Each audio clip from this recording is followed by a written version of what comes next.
फसलों की कटाई के बाद किसान बचे हुए अवशेषों को आग के हवाले कर दिया जाता था, लेकिन अब अंबाला के 2 गांव उगाड़ा व बाड़ा में किसानों द्वारा पंजाब से बेलर मशीन मंगवाई गई। इसकी मदद से पराली के गट्ठे बना उन्हें स्टोर किया जा रहा है और काम पूरा होने के बाद उन्हें मिल्स के अंदर बेच दिया जाएगा। दोनों गांव अंबाला के आदर्श गांव हैं और दोनों गांव के अंदर 1000 एकड़ खेती की जमीन है।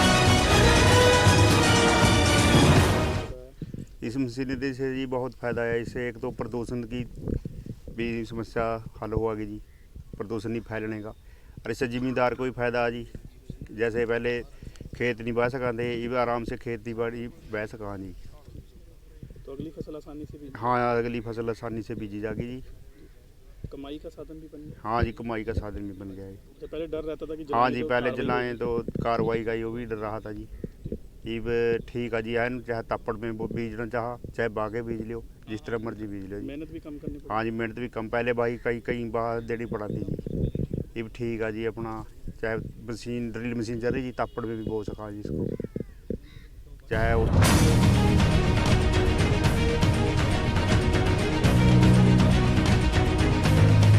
बेसिकली जी जैसे हमारे डीडीए साहब ने बताया कि किसानों की मेन समस्या यही है कि भाई जैसे फसल अवशेष जो बचते थे, जिनको जलाने के बाद प्रदूषण होता था, वातावरण में काफ़ी ज़्यादा दिक्कत आती थी, तो उसको अब समस्या को हल कर लिया गया। बेलर से इनको इकट्ठा किया जा रहा है। 2 फ़ायदे हैं, एक तो हमारा प्रदूषण रहित हो रहा है वातावरण, और दूसरा फाइनेंशियली मदद मिल रही है किसानों को।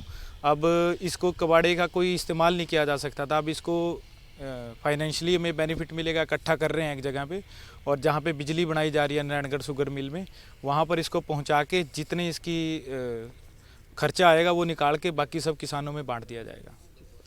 किस तरह से आपने?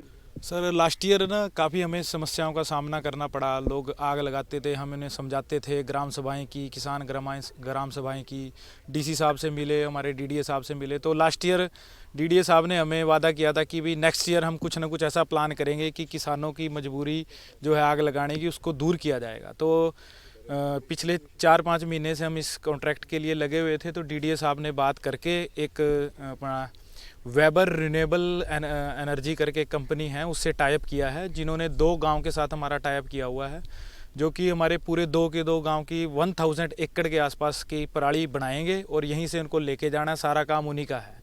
किसान ने सिर्फ रजिस्ट्रेशन करानी है ग्राम सचिवालय में आके कि भाई मेरे इतने एकड़ कट चुके हैं, आप इनकी लट्ठे बनाएं। तो कितना पर एकड़ जो है मिल रहा है? सर अभी एग्जैक्टली हम नहीं ये कैलकुलेट करके नहीं बता सकते कितना मिलेगा। अभी हमने ये इकट्ठे करवाए हैं। इकट्ठा करने के बाद इनका वेट होगा, वेट होने के बाद इसको स्टोर करेंगे। जैसे जैसे मटेरियल सेल होता रहेगा, जब हमारे पास लिस्ट आ जाएगी कितने किसानों के कितने एकड़ से कितना इकट्ठा हुआ है, उसके बाद जो है इसकी एग्जैक्ट वैल्यू निकल सकती है। अप्रोक्सीमेट अमाउंट जो हमने इसका वैल्यूएट किया था, लगभग 500 पर एकड़ के आसपास सारे खर्चे निकाल के किसान को मिलेगा।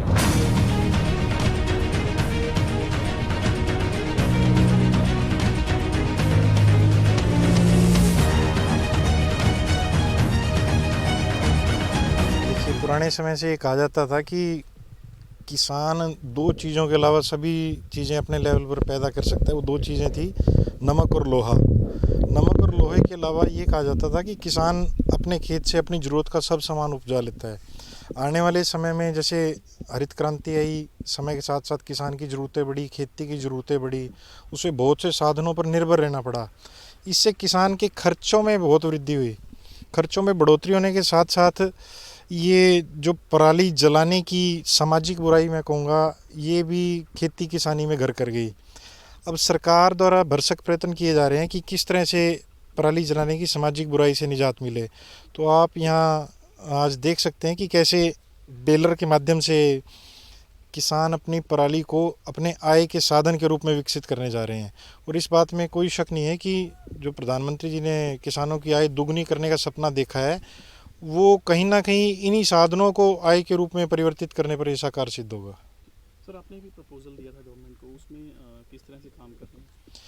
देखिए, नारायणगढ़ शुगर मिल के साथ एक प्राइवेट सप्लाई एजेंसी का एग्रीमेंट हो रखा है। उन्हें 1 से 1.5 लाख टन पराली सीजन में चाहिए। तो उस कंपनी से हमने अनुरोध किया था और उनके डीसी साहब ने और हमारे डायरेक्टर जनरल महोदय ने और एसीएस साहब ने इसमें पहल करते हुए कि जितनी भी ऐसी यूनिट्स हैं जहां बायोडिग्रेडेबल हमारी पराली का कंजप्शन हो सकता है, उनको आपूर्ति सुनिश्चित करने के लिए डीसी साहब ने प्राथमिकता के आधार पर इन कंपनियों को यहाँ बेलर भेजने के लिए कहा था।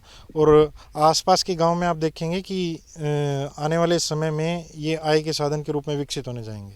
सर फ़र्क कितना पड़ा इस बार की किसान कितना गांव हैं ऐसे जो अवशेष नहीं जला रहे हैं?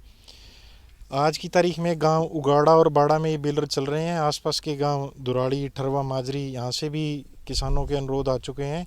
और आप देखेंगे कि शाहजादपुर शुगर मिल और नारायणगढ़ एरिया, यहाँ के काफ़ी किसान ऐसे हैं जिन्होंने इस सीज़न में पराली की धान की कटाई के सीज़न में इसको अपने आय के साधन के रूप में विकसित करने का एक काम किया है।